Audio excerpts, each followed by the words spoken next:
BC ni wasi so far no to say na I hashase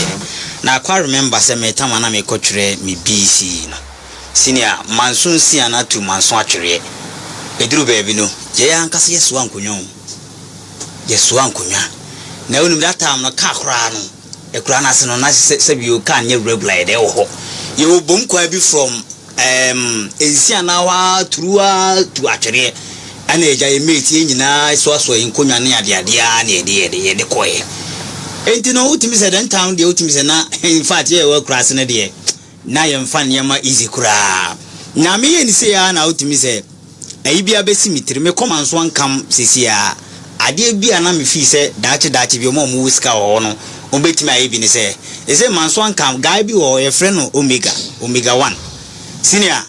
hwese wo mo manso ankam nyina mo kɔ wasis BC center ni nyina guy ho ise wo mo lori fe nyina nkasa na ganet ma ye de afa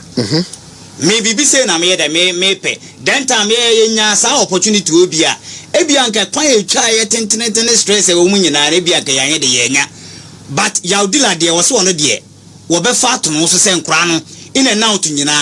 ka ebedi nkura ne be ko ebe san de wo ma be nyina wasan so aye de afọ mo ka de a de me ka kire yaudila ne se onko so anu onya ne sa because examination duru na se bi wo san so de stress san so ye de e ka ho a eduru ba bi a se bi wo hwe akọ exam so okura na kakra wonim nyina akura na san so aye de afri utrim eti ya omega me kase nyankopon ye de onka oma oye kodru hom de oye na akoso ye me say recently I say wasan so ye renovation SHS for ho no wasan so ye renovation bi ama wo mo a so far no me ba be hwe school dana ye kama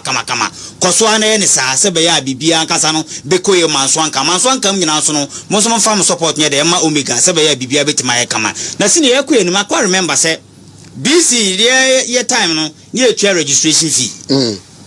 registration fee minipa ba ko your friend Oti Eric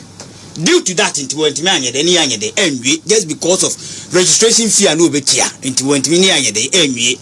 e ba sa na high pa ga no timi so aben ye class o pe o ma na o ma ben pa sabio na Oti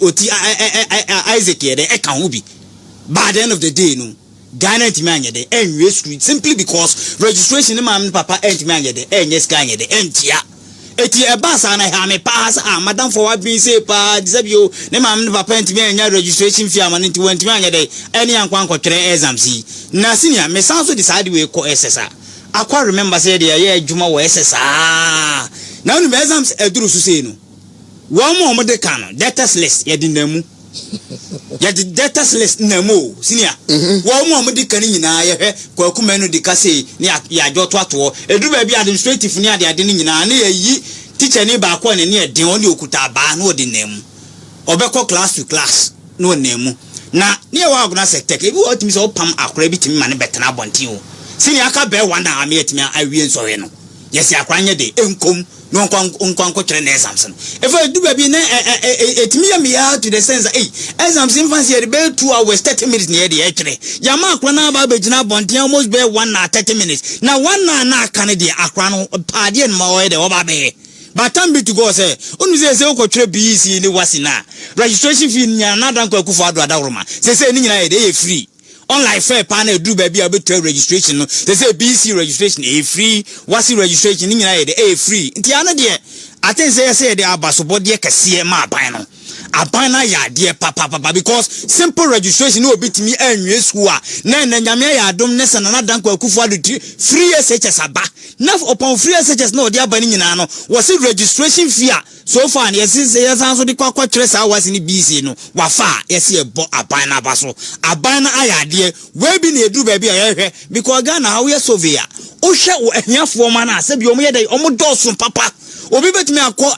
SS bebre na no eduru registration kura so wontimi ye dey ngutia e no timi ye dey akọ na makọ akọ trace wasi no enti no eduru ba bi si a ye kwa eduru ba bi a BC ankura na nya happy o mo akọ trace nyina ne se wo mu registration fee no ma e na se per head bi si asan so echia bi a ye da makọ bi a 50 Ghana cedis per etu timi sa ban in terms of education the investment e ko ne ye dey stronger ye be sre Ghana for say o mo form support ma MPP because MPP by education sector na timi say innovative ideas here the ba homo niema change power education in fact me board education minister abaso ɛyɛ papa educhum wo boy chuma papa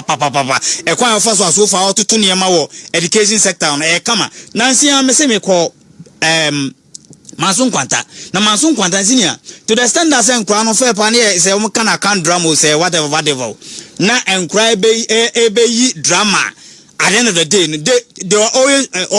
use English and they are playing. Now I was shocked when ebian fan say private ifu where your public schools are eduru baby say omunko yi drama no omude English na nkasa na yede na Canada na name come say na fe pa what side to the English no kwa na nche na simple sign de my o ban na kwa teacher for no kire nkwa na de no in fact ultimi say eso ani ye papa to the standard say nyame omukro mo school nkitom ne ade say bi nkura nkitinkitim na say bi omo ye aka na yi no omo use English na teacher for so won nkuro to mu yes ebo ma wato these days no omu